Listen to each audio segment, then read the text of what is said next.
Hello, everyone, and welcome back to the Clara CFO Group channel. Today, we've got an interview, and I am super excited about this one. So we are going to start doing a few more interviews on the channel because I have found some really interesting people that I think will help you succeed in your business and help you succeed financially. And remember, that's what this channel is all about. So I have Melina Palmer on the channel today. She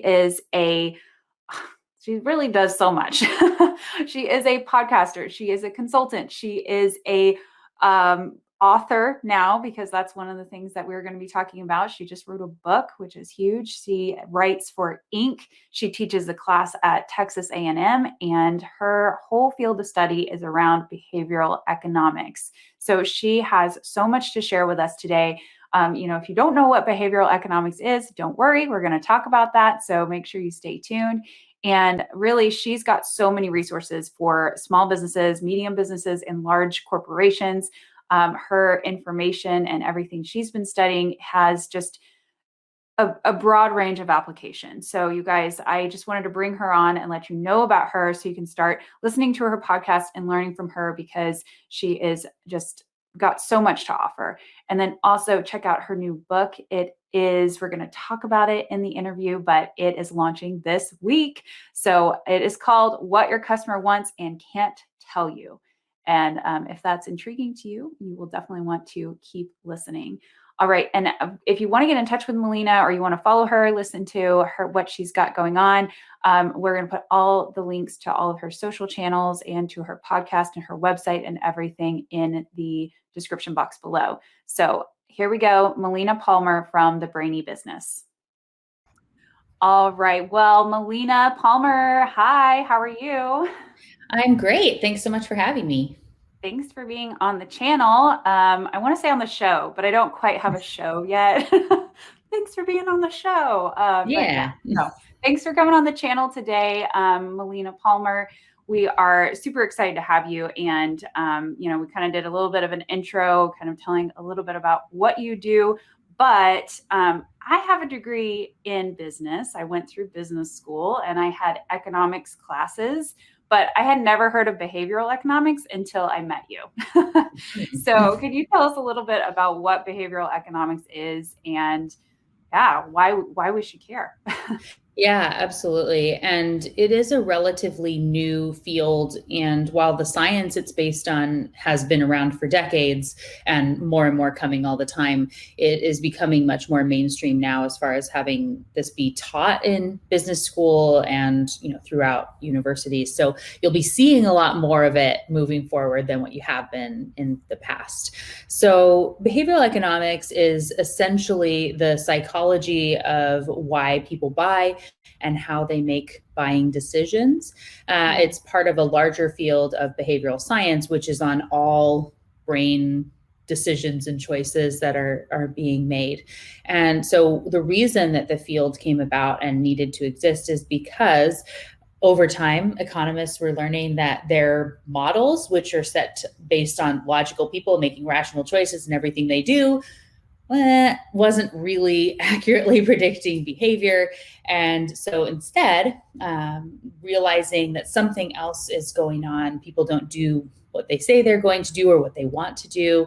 And so trying to figure out if there were rules of the brain that could be used to more accurately predict behavior. So over time, economists, psychologists, neuroscientists all started kind of working together or entering into one another's fields, and behavioral economics was born. Gotcha. So then what is your background? Did you come from that business side, or did you come from the psychology side? What is your take?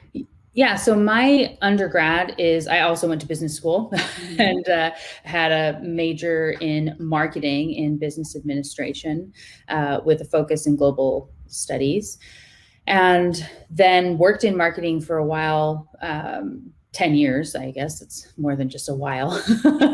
And through that time, though, I had been looking to see if there was something in this realm, because one of my marketing textbooks had this little tiny bit that was about the psychology of buying decisions. And I thought it was fascinating and wanted to get a master's. And I had spent 10 years calling universities for programs that didn't exist.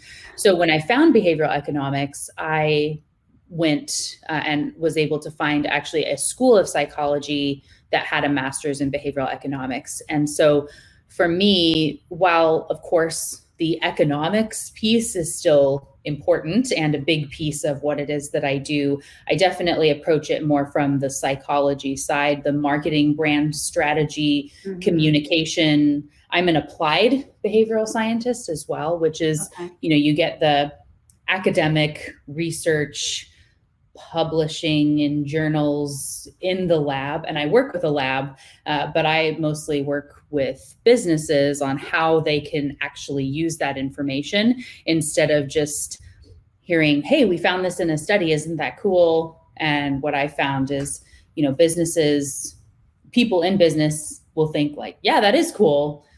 So what? What does it mean to me? What am I supposed to do? How do I do anything with that? And so with my podcast and consulting and speaking, and now my book really just focuses on giving people the skills that they need without a bunch of boring lecture stuff. That's very important for the field in general, but business people don't necessarily need it, so that they can understand how to better communicate with the brain, which makes it so people find you easier. They're happier about buying your products. They're nudged toward what is the best product for them just naturally, and they make those selections themselves. Just helps make choices easier, communication easier. It's just a really great thing when properly applied. Yeah. Because it could stay in this like total heady space, right? Where it's just like studied, but we like, especially as small business owners, we're like, well, that's great.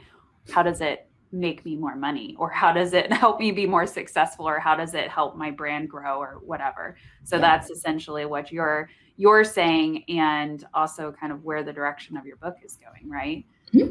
Awesome. Okay. Well, I have a question. So the concepts in some of the, I guess, examples in your book that you give sometimes are for these larger organizations or for, a big brands like Coke or Starbucks or whatever it might be. But how do you see this being helpful to the small business owner, to the mom and pop shop or the small e-commerce business, or maybe even the small consulting agency? Yeah, so I do a lot of work with small businesses and there's a special place in my heart for small business. And so I've always made sure that my business is one that is built to make sure that they don't get left behind.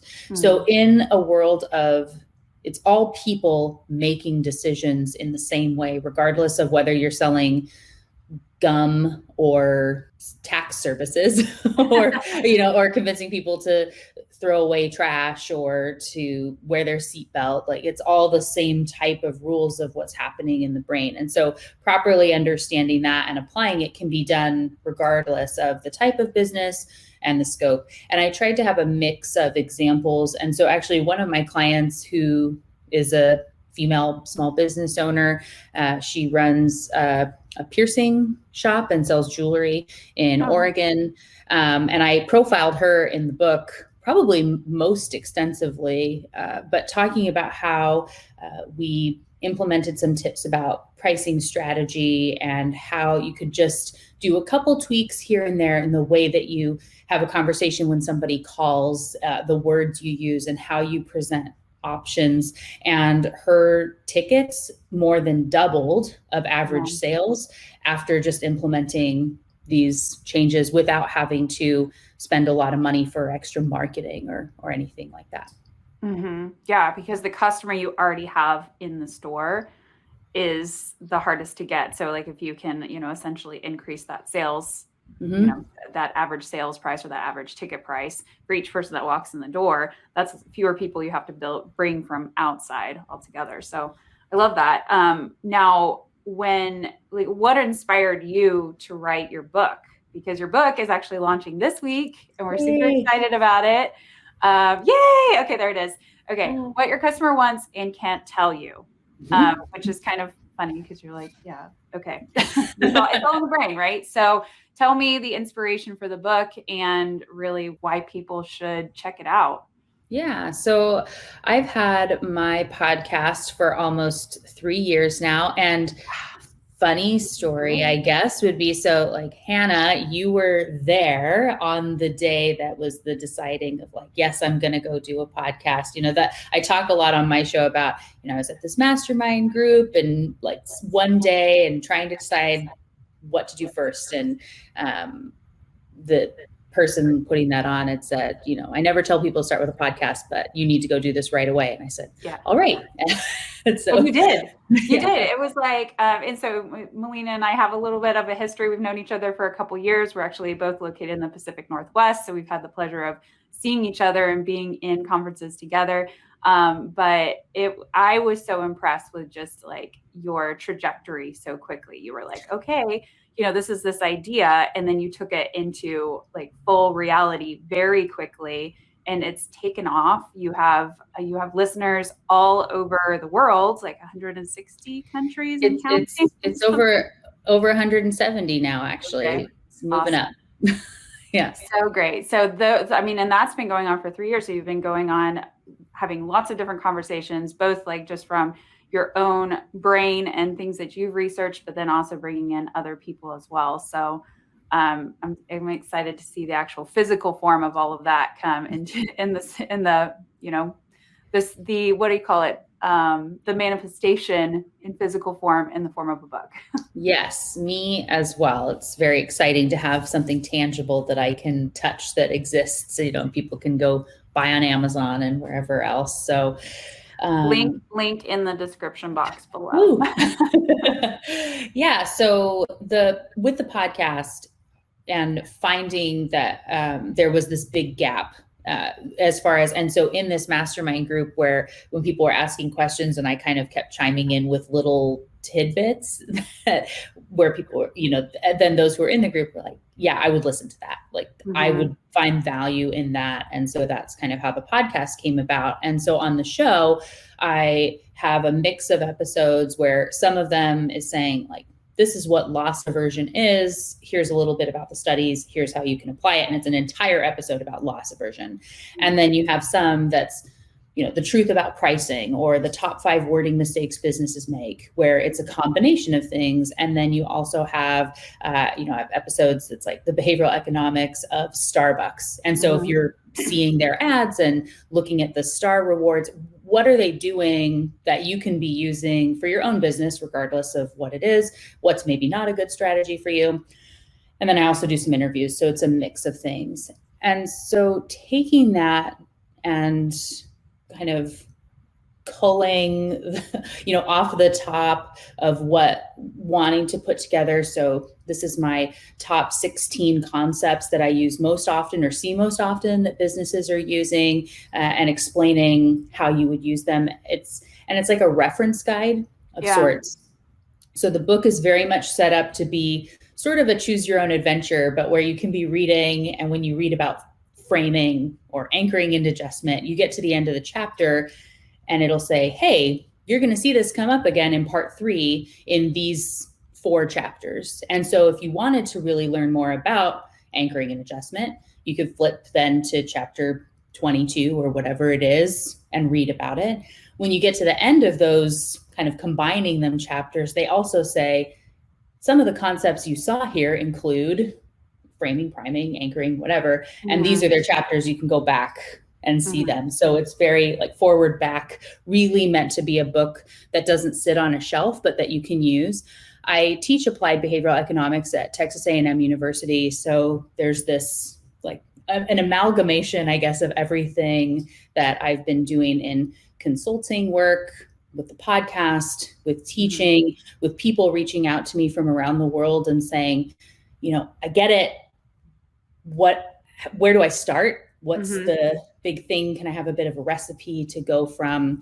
And so that is really what the book does. And it also has a full PDF companion workbook that's free that anybody can go get. So you have the book to learn about the concepts.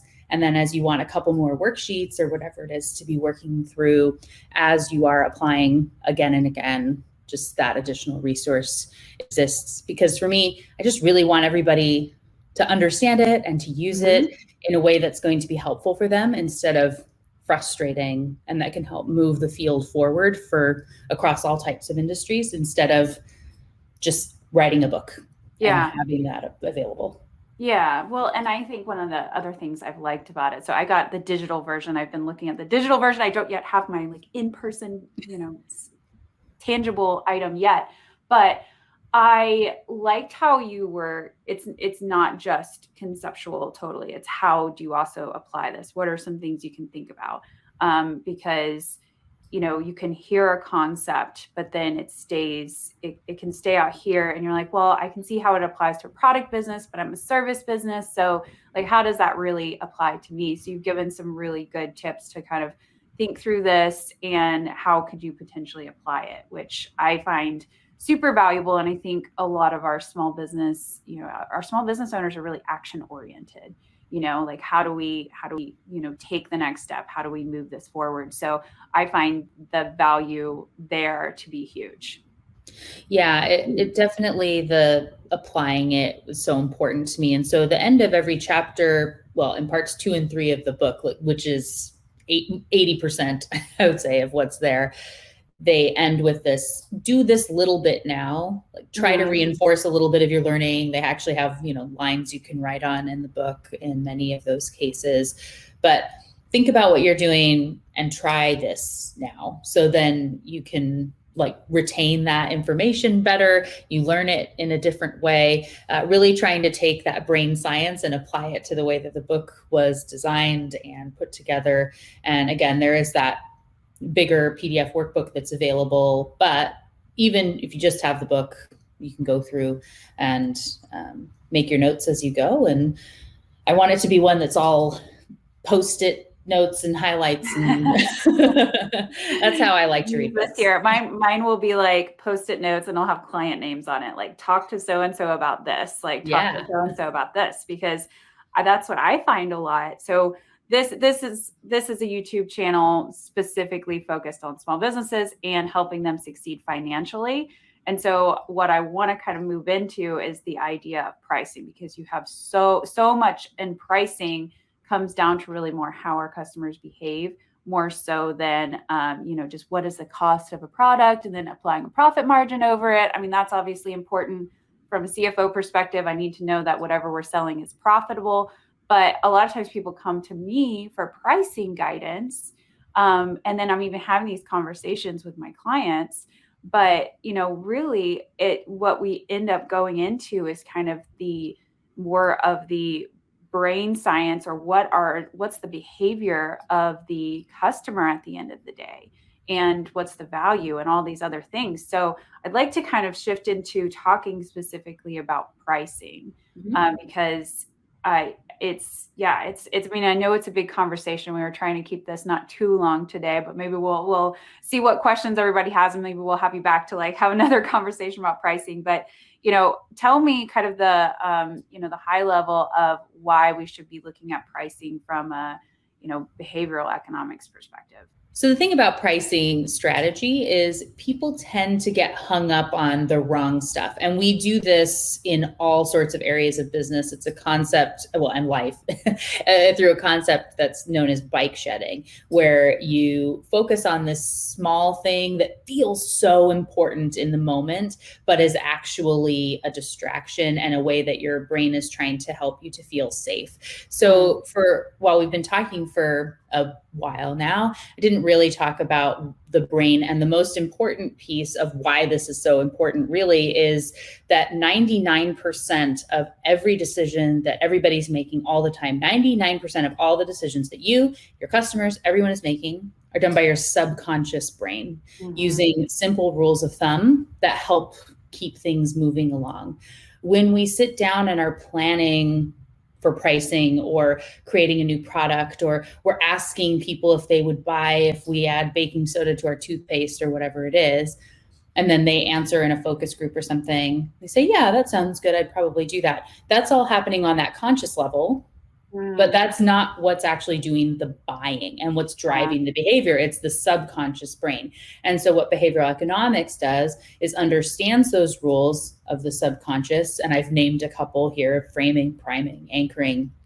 Mm-hmm. And so if you know those rules and you can work with them, then you're working with the 99% to make it so then that 1% is going to say, oh yeah, that's logically, it's going to rationalize why a choice was made. But really, subconscious is doing this, iceberg under the surface situation when it's making a choice.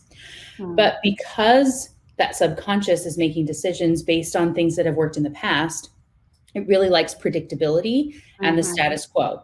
And so things that are big changes that may feel uncomfortable, like raising your prices, your brain is going to think of all the reasons why that's scary and maybe doesn't want to do it.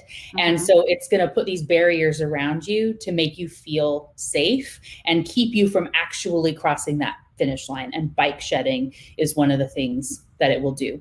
In the case of pricing strategy, what I see is a lot of people will focus on and say, until I figure out the exact, if my prices are going to end with a 5, a 7, a 9, or a 0, and perfectly what they are, I can't raise my prices.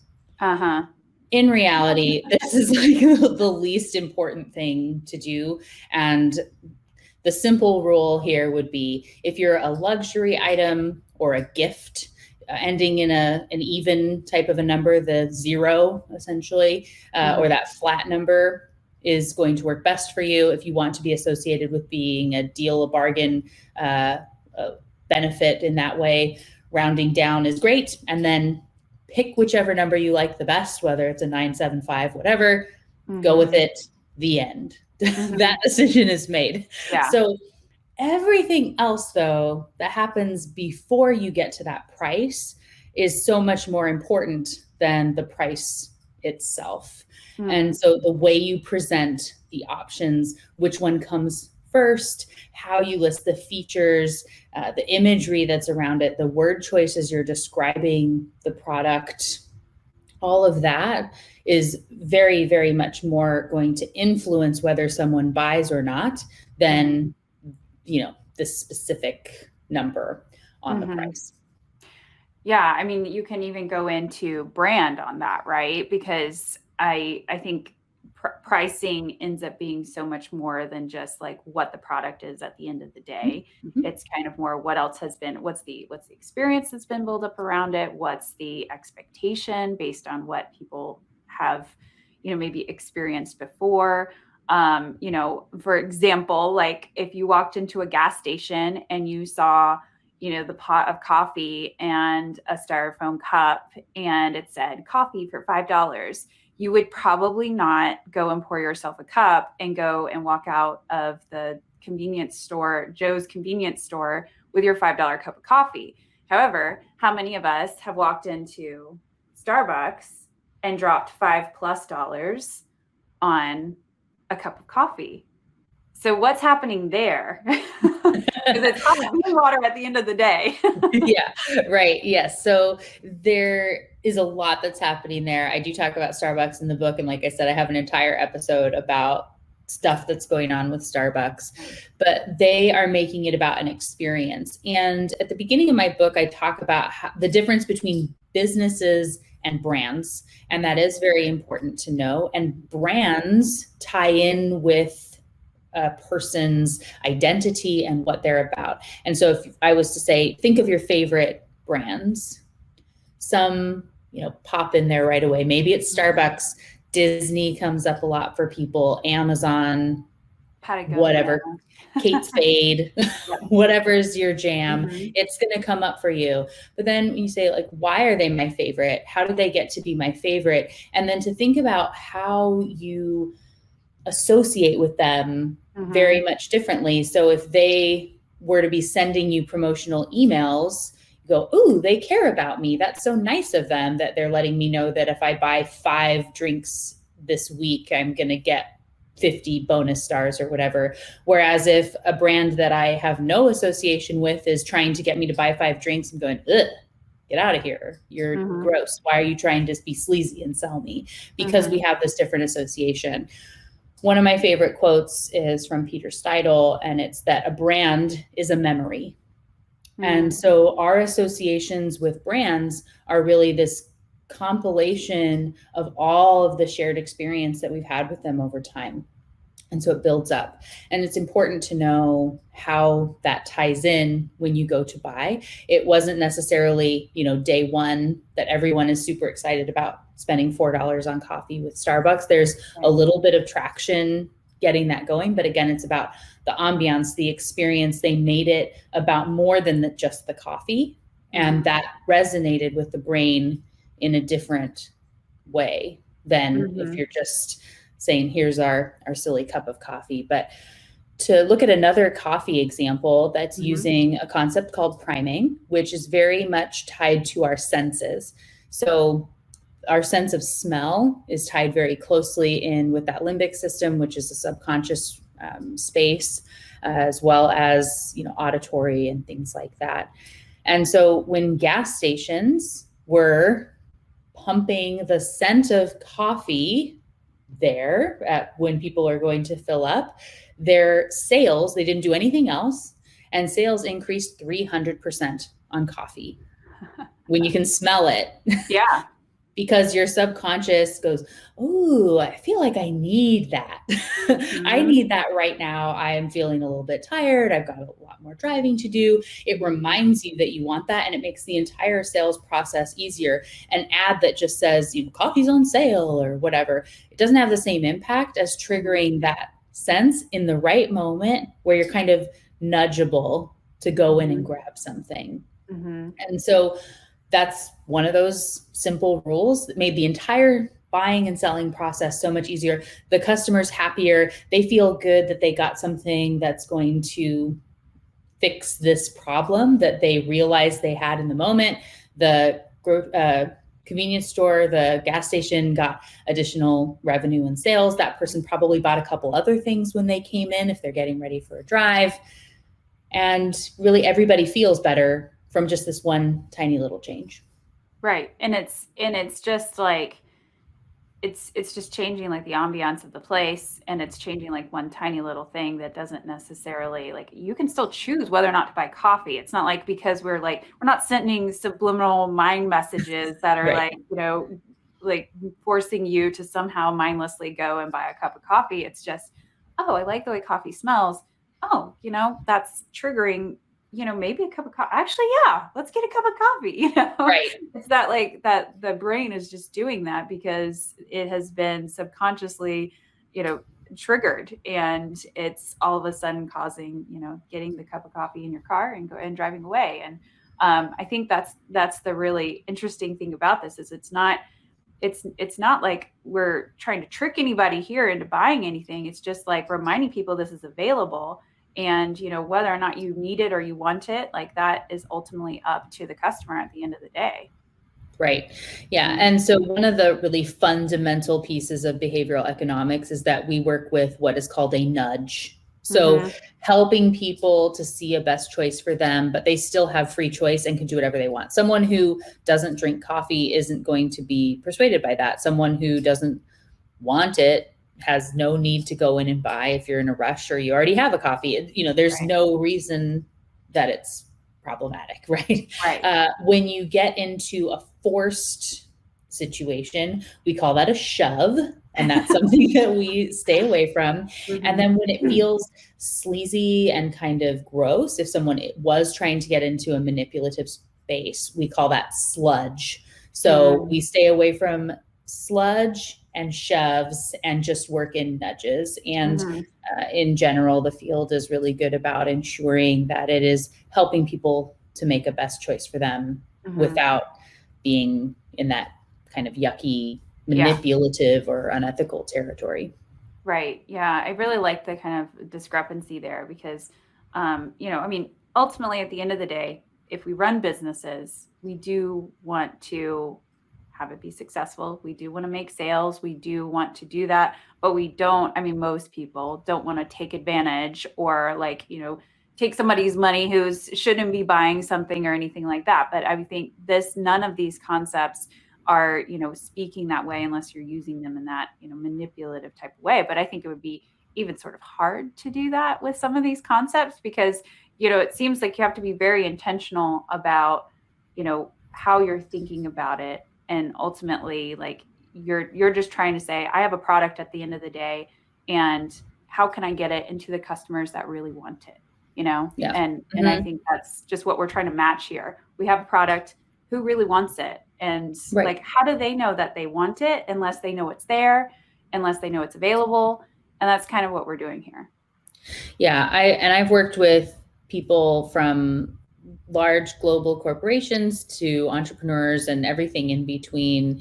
And in general, most everyone really believes in the product or service that they are selling, and they are trying to help people to find this great thing that they're excited about. And I would say for small business owners, it's even more, because this is your baby. And I get it. This is my baby. And I truly believe in the power and the value of the field and want to help people. And I know that it's the same for everybody that's watching this right now, that you're not trying to trick people into buying more or getting something they don't need. It's this thing that you invest your mind, body, soul in however many hours a day to make it happen and bring it from the ground up. And if you can make it so every conversation you have is a little bit easier, and that the people that buy from you are happier, you know, people believe if you were to give people 2 different medications, both being a placebo, but one that they're told is a pain reliever that costs,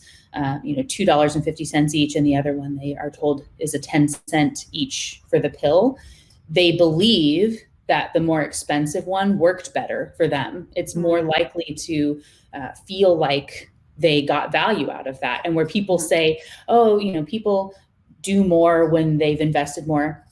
It's true. That really does happen. And our brains believe that there's better power. In the case of this study, people were receiving electric shocks and given a sugar pill and told it was either worth $2 or 10 cents. And they felt more relief with the $2 sugar pill than the 10-cent sugar pill from the voltage of shocks they were getting, like legitimate pain. And it made a difference in the way that they felt about that. Wow. And so again, just that presentation impacts the value that people can feel in things. And I like to say, one of the biggest issues I see with pricing is the confidence. And this is especially problematic for small business or entrepreneurs when you're selling you and something you made, and you're too close and you feel like you have to justify, especially if you're going to increase pricing or things like that. And that lack of confidence, I like to say, it's like how dogs can smell fear. You are priming your customer to think that it's too expensive or there's something wrong, and you're priming them to ask for discounts or to want to shop around or whatever it is. And you don't have to do that. And so if you present it differently with confidence, people feel more confident in the price that you are presenting, and they're more likely to take it on and feel really good about that buying experience. Whereas, so if you go in and say, well, okay, so it's $500, and I know it's a lot and it might be a big deal, but I recently raised my prices, and so I can do it for you just for now for like $350, but don't tell anybody.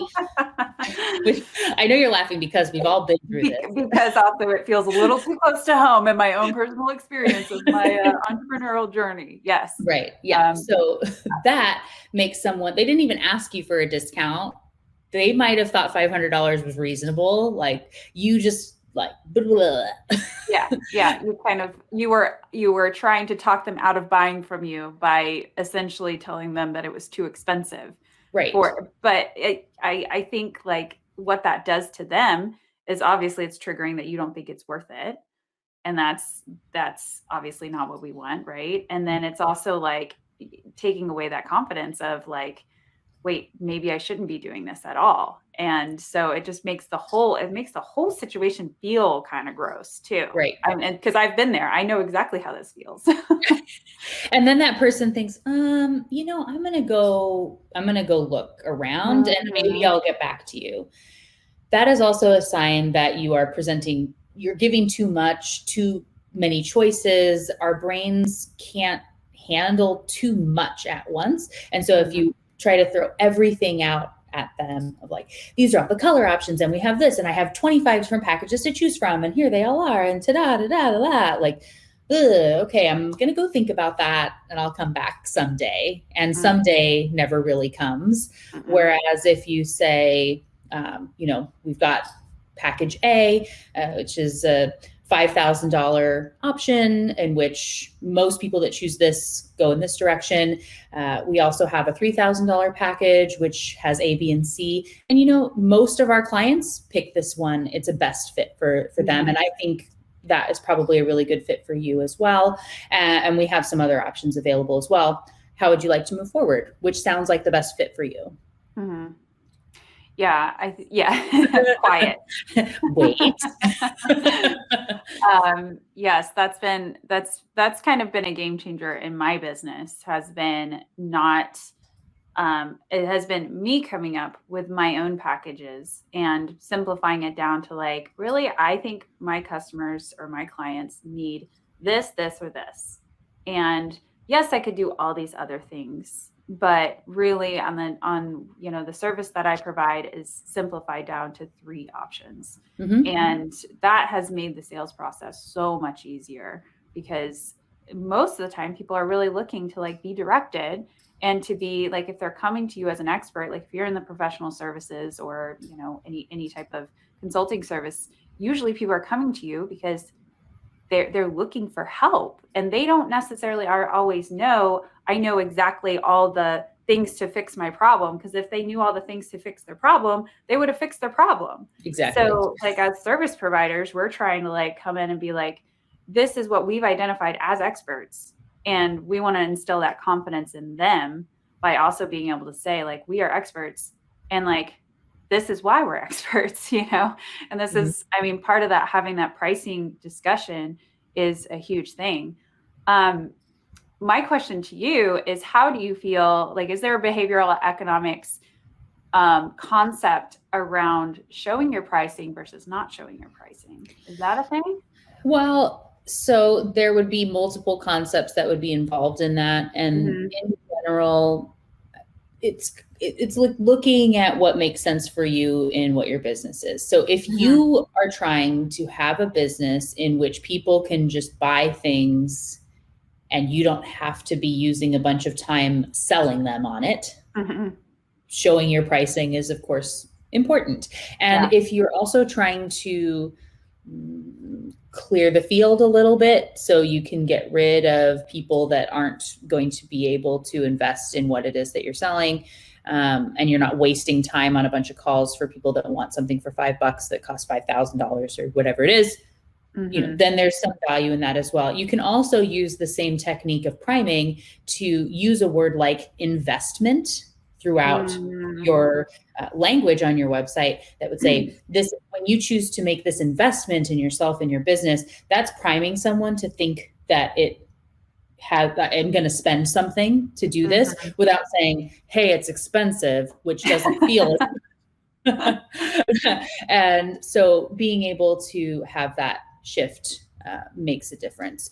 And so if you do a lot of custom packages and custom projects, there are some places where you don't want that pricing. So for my one-on-one type consulting with corporate clients, that is not a pricing information that's available on my website, because it's so different from one project to the next. Right. It wouldn't make sense.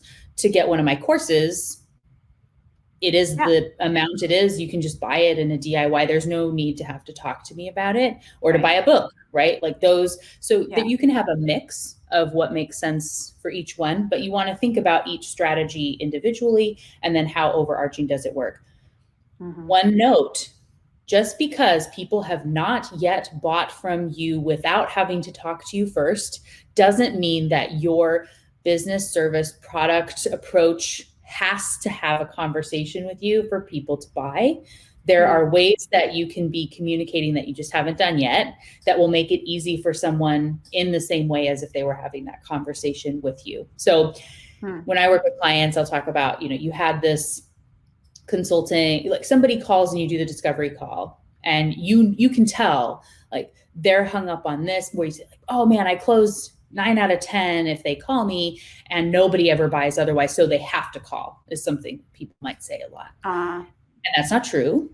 There's something that you're doing and saying in that call that maybe translates into a really nice video on your website, or into an FAQ language that you could be having on there, or the information you're putting out on social media that is answering questions that your ideal client always asks you on a discovery call, where you know they're moving down the line, that you can be putting in all these strategic spots, sprinkling throughout, to make it so by the time they get to your website, they're ready to go and they can just buy it. Yeah. So don't get locked up in that, it hasn't worked, so it can't. That just doesn't work for me. It doesn't have to be that way. Yeah. There might be some other communication that could be happening to make that happen at some other point in line. So you don't have to, those discovery calls, takes time. It's like ton of time. You could be spending all of your time just trying, having these conversations with people. So yeah, that's a really good point. And I feel like we could talk forever about pricing, and I still am like, oh, I've got so many questions for you. But I also want to be respectful of your time, and just thank you so much for writing the book, because I think this is going to be a huge resource to so many business owners, both as like consumers and also as business owners trying to help understand their customer better. So I am looking forward to people being able to grab it for themselves now that it's launched, and congratulations. Launching a book is such a huge thing. So really good job. Good job. Thank you. So yeah, thanks so much for coming on the channel. And then people, if you guys have comments and questions, and maybe we can get Melina to maybe even answer some questions in the YouTube. Maybe I'm going to put you on the spot.